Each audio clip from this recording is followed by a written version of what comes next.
Hello friends, welcome all in the fifth part of JEE Mains Integration. Last સેશનની અંદર આપણે ઇન્ડિફાઇનાઇટ ઇન્ટિગ્રેશનના ક્વેશ્ચન્સની વાત કરી અને આ સેશનમાં પણ આપણે થોડા ઘણા ઇન્ડિફાઇનાઇટ ઇન્ટિગ્રેશનના ક્વેશ્ચન્સની જ વાત કરીશું, થોડા નવા પોઈન્ટ જોઈશું. ઓકે, તો આજનું સેશન સ્ટાર્ટ કરીએ.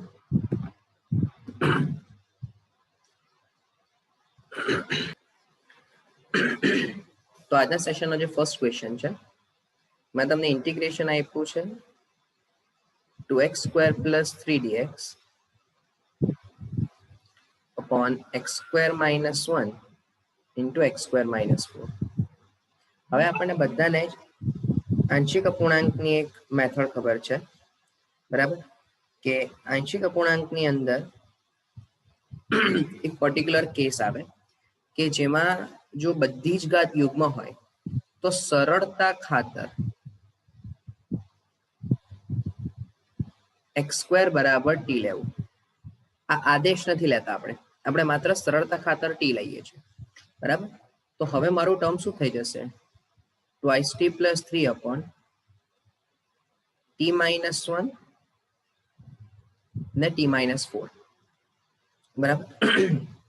તો મારે હવે એ વસ્તુને ચેક કરવાની કે છેદમાં બે તમારી પાસે સુરેખ આવ્યા ને ઉપર પણ એક હવે સુરેખ થઈ ગયો, તો ક્યાં તો તમે ડાયરેક્ટ કોઈ ટર્મ સેટ કરી શકો એમ છો. જો તમારાથી ડાયરેક્ટ કોઈ ટર્મ સેટ થાય તો વેલ એન્ડ ગુડ, અધરવાઇઝ પછી તમારે કમ્પલસરી આંશિક અપૂર્ણાંક પર જવું પડે, બરાબર? તો અત્યારે આ તમે ચેક કરો તો t minus 1 અને t minus 4 નો સરવાળો તો તમારી પાસે twice t minus 5 થશે, જ્યારે અહીંયા છે twice t plus 3, બરાબર?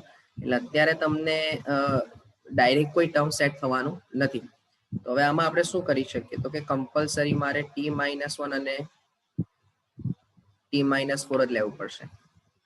તમે લસા લઈ લો તો twice t plus 3 equals a into t minus 4 plus b into t minus 1 થઈ જશે. ચાલો હવે આપણે વન આફ્ટર અનધર લેવા માંડીએ. જો હું t બરાબર 1 લઉં તો આ 3 ને 2 5 બરાબર -3, તો એની કિંમત તમને મળી ગઈ -5/3. અને સેકન્ડ t બરાબર 4 લઉં તો 4 દુ 8 ને 3 11 બરાબર તમને મળી જશે 3b, રાઈટ? એટલે b ઇઝ ઇક્વલ્સ ટુ મળી જશે તમને 11/3. તો ધેરફોર હું twice t plus 3 upon t minus 1 અને t minus 4 ને શું લખી શકું? તો કે -5/3 t minus 1 અને +11/3 t plus 4, રાઈટ? તો હવે જો હું ઇન્ટિગ્રેશન લઈ લઉં એટલે હું t ને બદલે x પર રિપ્લેસ કરી દઉં, ઇન્ટિગ્રેશન લઈ લઉં તો ઇન્ટિગ્રેશન શું થશે? ડાયરેક્ટ ખ્યાલ આવી જશે હવે તો કે -5/3 dx upon x square minus 1 plus 11/3 dx upon x square minus 4. તો -5/3 1/2 log mod x minus 1 upon x plus 1 and 11/3 into 1/2a log mod x minus 2 upon x plus 2. એટલે આપણે આને 3 2 દુ 4 એટલે 11/12 log x minus 2 upon x plus 2 અને -5/6 log of x minus 1 by x plus 1 લખી દઈએ. અચ્છા, હવે તમે ઓપ્શન્સ ચેક કરો. ઓપ્શનની અંદર તમને ઘાતના સ્વરૂપમાં લોગનો ગુણાકાર કીધો છે, તો ક્લિયર થશે ને ભાઈ કે અહીંયા log x minus 2 by x plus 2 નો જે ઘાતમાં 11/12 ને જો હું પ્લસ કરી દઉં તો log x minus 1 અથવા તો 5/6 જ રાખું અને પ્લસ કરી દઉં તો મારે log x plus 1 upon x minus 1 કરવું પડશે, બરાબર? કારણ કે મને જે ટર્મ જોઈએ છે એની અંદર પણ x plus 1 upon x minus 1 જ છે, બરાબર? તો હવે આ log x minus 2 by x plus 2 to the power 11/12 અને પ્લસ કરીને log x plus 1 by x minus 1 to the power 5/6. તો એનો મીનિંગ કે ભાઈ log નો સરવાળો તો log ની અંદર ગુણાકાર, તો x minus 2 by x plus 2 to the power 11/12 અને x plus 1 upon x minus 1 two the power 5/6 plus c, એટલે અહીંયા આપણે પ્લસ c તો મૂકી જ દઈએ, બરાબર. ઓકે, સો આ તમારો ફાઇનલ આન્સર થઈ જશે. હવે છે ને ભાઈ આ પણ એક પર્ટિક્યુલર મેથડ થઈ ગઈ, બરાબર, કે ભાઈ બધી જ ઘાત યુગ્મ હોય તો સરળતા ખાતર x² બરાબર t લેવું, બરાબર. આ એક તમારા માટે થોડો અગત્યનો નિયમ થઈ જશે. ઓકે, સો a બરાબર 11/12 અને b બરાબર 5/6. તો a is your answer. Clear everyone? ચાલો નેક્સ્ટ ક્વેશ્ચન પર જઈએ. ચાલો જુઓ, હવે આ ક્વેશ્ચન ની અંદર થોડું અલગ એટલે છે કે તમને f of 3x minus 4/3x plus 4 equals to x plus 2 આપ્યું છે અને ઇન્ટિગ્રેશન fx બરાબર સમથિંગ કરીને કંઈક ટર્મ આપ્યું છે, તમારે એ બી શોધવું છે. તો અહીંયા અલગ શું છે ભાઈ, તો કે જે આ તમારી પાસે f of 3x minus 4/3x plus 4 is equals to x plus 2 છે ને, આ તમારા માટે થોડું ડિફરન્ટ છે, સમજો. ઇનડિફાઇનાઇટ ઇન્ટિગ્રેશનનો એક અલગ ટાઈપનો ક્વેશ્ચન આપણે લઈ લીધો, સમજો. તો હવે આવા કેસમાં સૌથી પહેલા મારે fx મેળવવું પડે, તો હું શું કરીશ, તો કે ચલને આપણે રિપ્લેસ કરી દઈએ. હું એમ કહું કે 3x plus 4 upon minus 4 upon 3x plus 4 બરાબર t લઈ લો. તો હવે સિમ્પલ વસ્તુ સમજો કે અહીંયા t થાય તો અહીંયા પણ મને t ના સ્વરૂપમાં કિંમત જોઈએ, બરાબર. અને જો અહીંયા મને t ના સ્વરૂપમાં કિંમત જોતી હોય તો મારે આ જે સમીકરણ આપણે ધાર્યું એના પરથી આપણે x ને કરતા બનાવવો પડે, બરાબર છે. તો ચાલો યોગ વિયોગ લઈ લો. અહીંયા t/1 હોય તો ઉપર સરવાળો કરીએ તો 6x અને નીચે બાદબાકી કરીએ તો -8 બરાબર t plus 1 upon t minus 1. ભાઈ સમજમાં આવશે ને? આપણે યોગ વિયોગ લીધો, ઉપર સરવાળો કરીએ 3x - 4 plus 3x plus 4, 4 4 cancel, નીચે બાદબાકી કરી લઈએ, બરાબર છે. તો તમને એના પરથી શું મળી જશે, તો કે તમને મળી જશે -3x/4 is equals to t plus 1 upon t minus 1. તો હું જો આના પરથી x ની કિંમત બનાવું, x બરાબર 4 t પ્લસ 1 અપોન 3 1 માઇનસ 2, બરાબર. અને હવે જ્યારે તમે આ ઇક્વેશનમાં તો માટે f ઓફ t થી રિપ્લેસ કરશો તો તમને શું મળશે, તો કે x ને બદલે આપણને મળી ગયું 4t plus 4 upon 3 minus 3t અને પ્લસ કરીને 2 તો છે જ, તો 4 plus 4t 6 minus 6t upon 3 minus 3t. ચાલો એટલે તમને મળી જશે અહીંયાથી 6 પ્લસ 4 એટલે 10 અને અહીંયા minus twice T upon 3 minus 3t. ચાલો ઉપરથી 2 કોમન અને માઇનસ પણ કોમન તો t માઇનસ 5, બરાબર. અને અહીંયાથી 3 કોમન અને માઇનસ કોમન તો t માઇનસ 1. આ મારી પાસે ft નો આન્સર આવી ગયો ભાઈ, બહુ ધ્યાનથી સમજો. આ કોનો આન્સર આવી ગયો મારી પાસે, f ઓફ t નો આન્સર આવી ગયો, બરાબર. બસ તો હવે આને તમે x થી રિપ્લેસ કરી દો તો માટે ઇન્ટિગ્રેશન fx dx.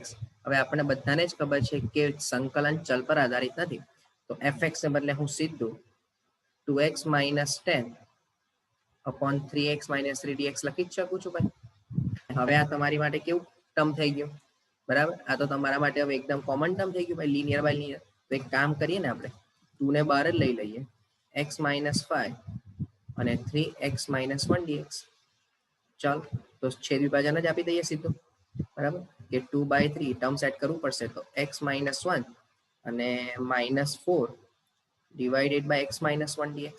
હવે છેદ વિભાજન આપું તો શું થશે ભાઈ, તો કે 2/3 1 dx અને -1/3 dx અપોન x minus 1.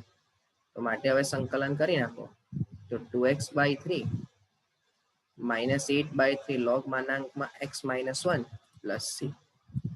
આ ફાઇનલ આન્સર થઈ ગયો. એટલે જુઓ આ પણ છે તો ઇનડિફાઇનાઇટ નો સિમ્પલ જ ક્વેશ્ચન, બટ જે ફોર્મેટ આપ્યું છે તમને એ ડિફરન્ટ છે. એટલે હવે તમે a b ની પેર વિચારો તો a બરાબર -8/3, બરાબર. માટે a બરાબર -8/3 અને b બરાબર 2/3, બરાબર. -8/3 a બરાબર અને b બરાબર 2/3. સો b is your answer. Okay, આ પણ પોઈન્ટ સમજમાં આવ્યો હશે દરેક, બરાબર. તમે ઓબ્ઝર્વ કરજો, આપણે દરેક અલગ પેટર્નના ક્વેશ્ચન્સને ઇન્ક્લુડ કરતા રહ્યા છીએ. ઓકે, ચાલો આ ક્વેશ્ચનની અંદર તમારા માટે ફોર્મેટ ફરીથી થોડું અલગ આવ્યું, બરાબર, એક્સ સ્ક્વેર માઇનસ એ સ્ક્વેર અપોન એક્સ ડીએક્સ. અચ્છા, હવે આના માટે એક વાત કહું, આપણને બધાને જ એક પ્રોપર્ટી ખબર છે, ત્રિકોણમિતીય આદેશ, બરાબર, ટ્રિગોનોમેટ્રિક સબસ્ટિટ્યુટ આપણને બધાને જ ખબર છે.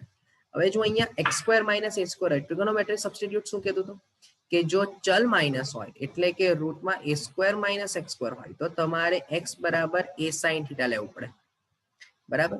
જો એક્સ સ્ક્વેર માઇનસ એ સ્ક્વેર હોય તો એક્સ બરાબર એ સેક થીટા લેવું. જો પ્લસમાં હશે બંને તો એક્સ બરાબર એ ટેન થીટા લેવું પડે, અને ઉપર નીચે સેમ દેખાય તો એક્સ બરાબર એ કોસ થીટા અથવા તો કોસ 2 થીટા લેવું પડે, બરાબર. એટલે આટલા આપણે ટ્રિગોનોમેટ્રિક સબસ્ટિટ્યુટ વિશે આઈડિયા છે, બરાબર. તો હવે અહીંયા તમારી પાસે જે ચલ છે એ પ્લસમાં છે ને જે કોન્સ્ટન્ટ છે એ માઇનસમાં છે, તો કમ્પલસરી હું અહીંયા આદેશ તરીકે એ સેક થીટા લઈશ,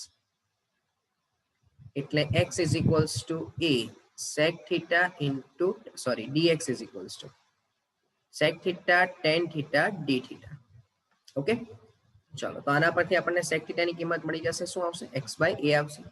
ચાલો તો અહીંયા રૂટમાં a square sec square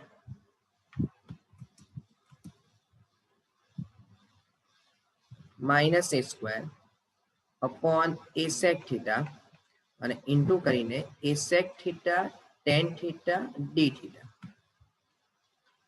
ચાલો તો ભાઈ હવે અહીંયાથી a સ્ક્વેર કોમન એટલે બહાર આવી જશે a, રૂટમાં બચશે sec સ્ક્વેર થીટા માઇનસ 1. ચલો અહીંયાથી a cancel, sec sec cancel, એટલે માત્ર ને માત્ર tan theta d theta બચશે. તો sec સ્ક્વેર થીટા માઇનસ 1 એટલે tan સ્ક્વેર થીટા, અને રૂટમાં tan સ્ક્વેર થીટા એટલે tan theta into tan theta d theta. સમજો, નોર્મલી છે ને માનાંકની શરત આવે, બરાબર, પણ અહીંયા આપણે theta belongs to minus pi by 2 થી પાઈ બાય 2 અને 0 થી પાઈ ધારવું હોય તો પણ કરી શકાય, બરાબર.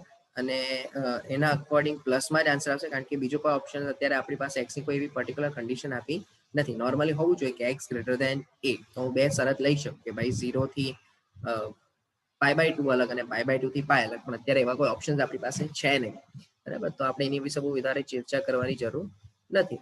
તો એ tan square theta D theta વિચારો, તો આપણી પાસે tan સ્ક્વેર થીટાનું તો કોઈ સંકલન છે જ નહીં, તો ફરીથી આપણે લખી દઈએ sec square theta minus 1 D theta.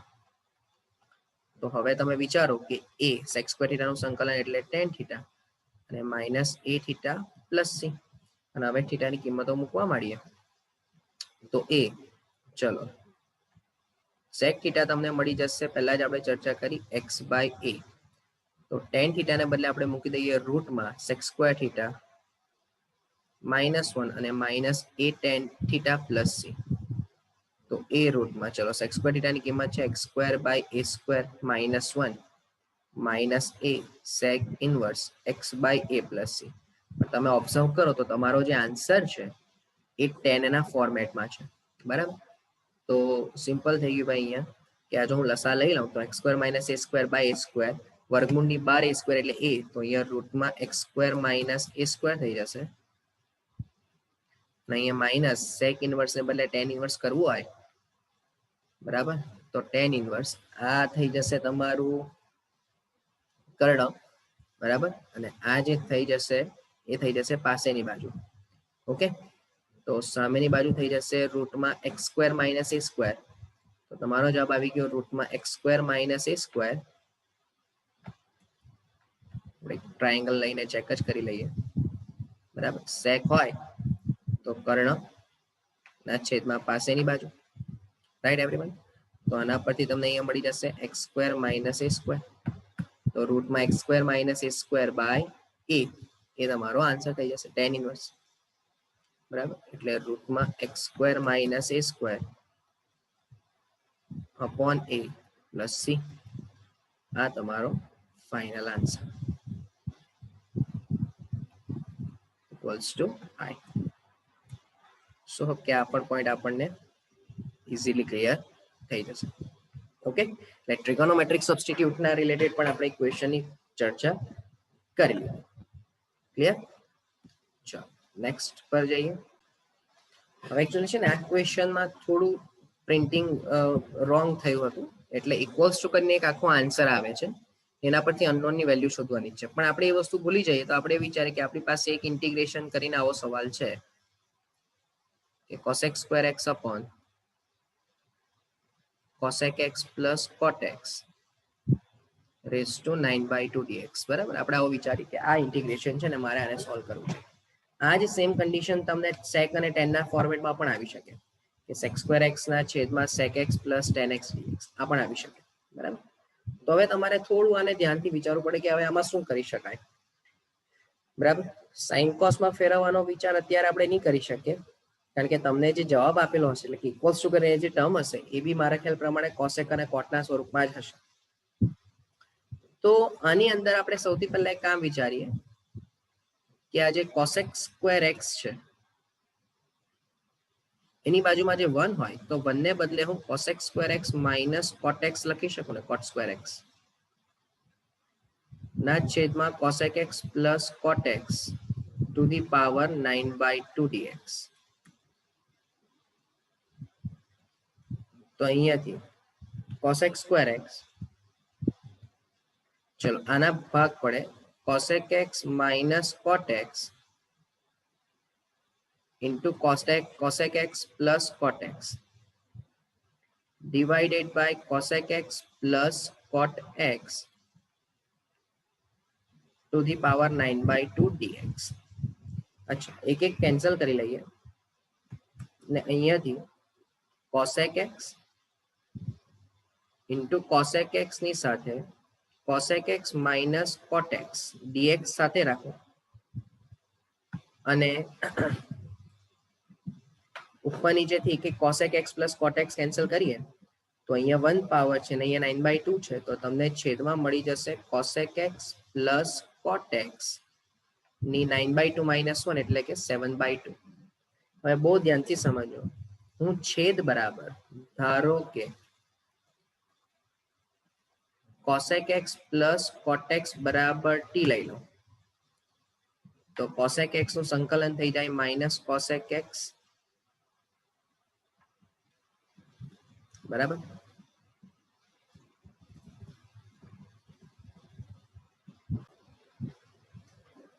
cosec x cot x અને minus cosec square x dx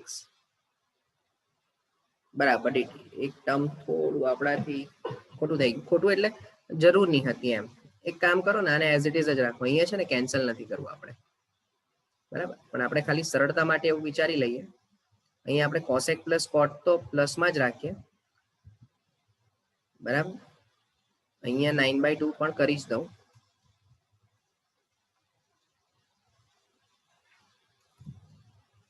બરાબર, અને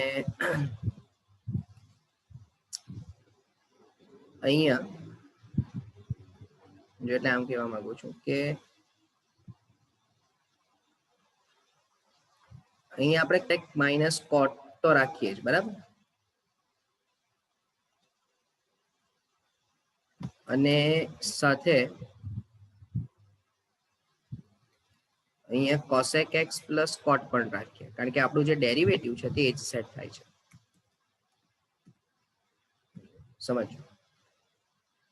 બરાબર, ચાલો એટલે પોઈન્ટ એમ હતો. તો બોલો હવે આમાંથી તમે minus cosec x into cosec x plus cot x x બરાબર dt કહી દેશો. બરાબર, તો હવે સમજો શું થશે બોલો. તો cosec x into cosec x plus cot x dx બરાબર માઇનસ dt. હવે બહુ ધ્યાનથી સમજો ભાઈ, એટલે તમારું જે આટલું આ ટર્મ છે બરાબર એ તો dt માં થઈ ગયું, માઇનસ dt થઈ ગયું, છેદમાં તમે t raised to 9/2 મૂકશો. સવાલ બાકી રહ્યો કે સર હવે cosec x અને cosec માઇનસ cot નો જવાબ કેવી રીતે લાવવાનો. તો જોજો અહીં આપણને બધાને જ ખબર છે કે cosec square x minus cot square x બરાબર 1. તો જો cosec x minus cot x અને cosec x plus cot x બરાબર 1 કરું તો મને cosec x minus cot x નો જવાબ 1/t મળી જાય, કારણ કે તમે ઓલરેડી cosec પ્લસ cot બરાબર તો t ધારેલું જ છે. હવે આ પણ છે એમાં તમારી પાસે, અને આ પણ પરિણામ મળ્યું. તો તમે બોલો 1 અને 2 પરથી બાદબાકી કરો તો માટે 2 cosec x બરાબર t પ્લસ 1/t મળે કે નહીં? તો એનો મિનિંગ કે cosec x બરાબર t સ્ક્વેર પ્લસ 1/2t થઈ ગયું. ભાઈ હવે તમારી પાસે બધી જ કિંમત આવી ગઈ. હવે તમારું સંકલન શું બનશે? બહુ ધ્યાનથી સમજો. તમે સૌથી પહેલા તો cosec x ની કિંમત મૂકી દેશો t સ્ક્વેર પ્લસ 1/2t. ચલો, એટલે t square plus 1/2t into કરીને બોલો અહીંયા જ્યાં cosec માઇનસ cot દેખાય એને બદલે તમે શું મૂકશો? 1/t મૂકશો. એટલે અહીંયા થઈ ગયું 1/t. અને ઓલરેડી તમે cosec પ્લસ cot બરાબર તો t ધારેલું છે, એટલે અહીંયા ઇન્ટુ કરીને પાછું 1/t⁹9/2 અને માઇનસ dt. ભાઈ બહુ સમજો, બહુ ધ્યાનથી. બરાબર, બહુ અગત્યનો ક્વેશ્ચન ની આપણે વાત કરી છે. જે ફોર્મેટ છે તે તમારા માટે નવું હતું, જે સાદુરૂપ જે આપ્યું છે તે પણ તમારા માટે થોડું ડિફરન્ટ છે. બરાબર, તો આમાં આપણે શું કર્યું ફરીથી જોજો. મેં cosec સ્ક્વેર માઇનસ, જો કે આ ટર્મ અત્યારે નહીં કરવાનું હતું, પછી કરતો તો બી ચાલતે, પણ આપણે પહેલા કરી દીધું તો પણ કોઈ બહુ ફરક નથી પડતો. બરાબર, cosec square minus cot square કર્યું, એમાં cosec minus cot into cosec plus cot કર્યું. બરાબર, અને cosec પ્લસ cot બરાબર મેં t થયું. બરાબર, એટલે અંશની અંદર તમારું જે આખું ટર્મ છે એ dt થઈ ગયું. ત્યારબાદ જે એક્સ્ટ્રા ટર્મ બચે છે cosec x અને cosec માઇનસ cot, એ આપણે સેટ કર્યું ભાઈ. બરાબર, અને હવે તમારી પાસે શું રહ્યું? તો કે ભાઈ -12 t સ્ક્વેર પ્લસ 1 ના છેદમાં, જોજો અહીંયા આ 2, હવે આ t ની 9/2 પ્લસ 2 એટલે t⁻13/2 ઘાત થઈ જશે ને. બરાબર, એટલે 2 ઇન્ટુ t⁻13/2 dt. ચાલો, તો -1/2 સેપરેટ કરો. બોલો 2 - 13/2 એટલે t⁻9/2 અને પ્લસ 3⁻13/2 અને અહીંયા dt. અને હવે તમે સંકલન આપો તો t⁻1/2 માઇનસ પ્લસ 1 એટલે -7/2/-7/2 અને plus t⁻11/2/-11/2 plus c. Right? So હવે તમે આનાથી આગળ વિચારો તો આ બંનેમાંથી તમને કંઈક કોમન દેખાશે. સૌથી પહેલા તો માઇનસ ને બહાર લઈને એની સાથે પ્લસ કરી દઈએ. માઇનસ માઇનસ પ્લસ, 2 બધામાંથી કેન્સલ, અને -7/2 અને -11/2 માંથી તમે કંઈક કોમન લઈ શકો છો. રાઈટ? ઓકે, તો આપણે એક કામ કરીએ, -7/2 કોમન લઈ લઈએ. બરાબર, સોરી, -11/2 કોમન લઈ લઈએ તો અહીંયા સ્ક્વેર બચી જશે. ઓકે, મેં અહીંયાથી માઇનસ જો હું 11/2 કોમન લઉં, બરાબર, તો અહીંયા તમારો t સ્ક્વેર બચશે. એટલે હવે ફાઇનલી જો મારે લખવું હોય તો હું શું લખી શકું? તો કે t⁻11/2 કોમન, તો ઇક્વલ્સ કરીને t⁻11/2 કોમન, 2 તો કેન્સલ જ છે, t²/7 પ્લસ 1/11. એટલે હવે ફાઇનલી તમે જો t ની વેલ્યુ મૂકી દો તો cosec x plus cot x to the power -11/2, અહીંયા cosec x plus cot x to the square by 7 plus 1/11 plus c. આવો કંઈક તમારો આન્સર આવશે. બરાબર, કન્ફર્મ. હવે આ સેમ ટાઈપનો જે દાખલો તમને અત્યારે પૂછ્યો છે એવો જ સેમ દાખલો તમને tan અને sec ના સ્વરૂપમાં પૂછે. જ્યાં cosec હતું ત્યાં sec થઈ જાય, અને જ્યાં cot હતું ત્યાં tan થઈ જાય. ઓકે, સો આજના સેશન પૂરતું આટલું રાખીએ. No doubt number of questions ઓછા છે, બટ શરૂઆતમાં જે પેલો થોડો ટેકનિકલ ફોલ્ટ આવ્યો એને લીધે આપણે થોડો ટાઈમ વધારે પકડો. ઓકે, બટ નેક્સ્ટ સેશનમાં આપણે થોડાક ક્વેશ્ચન્સ વધારે કવર કરીશું, અને નેક્સ્ટ સેશનથી આપણે ટ્રાય કરીએ કે આપણું ડિફાઇનાઇટ ઇન્ટિગ્રેશન પર આપણે ટાર્ગેટ કરીએ. બરાબર, બિકોઝ ડિફાઇનાઇટ ઇન્ટિગ્રેશનમાં ક્વેશ્ચન્સ વધારે હશે કમ્પેર ટુ ઇનડિફાઇનાઇટ, કારણ કે એમાં વેરિએશન્સ બહુ બધા આવશે. ઓકે, સો નેક્સ્ટ સેશનથી વધારે ઇમ્પોર્ટન્ટ ક્વેશ્ચન્સની આપણે વાત કરીશું. Okay, so thank you from my side.